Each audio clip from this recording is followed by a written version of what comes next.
Hi! Welcome to reachability YouTube channel, and for today's tutorial, I will be teaching you on how to turn on and off reachability started sound in voiceover on iPhone X. But first, kindly subscribe to this channel and don't forget to hit the subscribe button and the bell to notify you for the new updates. And let's start!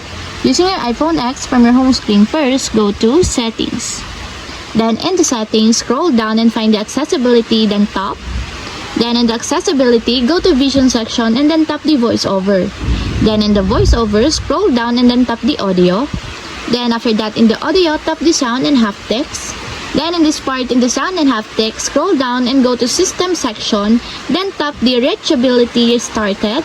Then in the Reachability Started, find the sound, and as you will see, there's a switch button located on the side of it. Then all you have to do is just tap it to enable until it becomes green. And if you want to disable or turn off, just tap again the switch button, just like this. And that's it. We have successfully turned on and off reachability started sound in voiceover on iPhone X. If you have a question, kindly comment down below, and don't forget to hit the subscribe button and the bell to notify you for the new updates. And thank you for watching!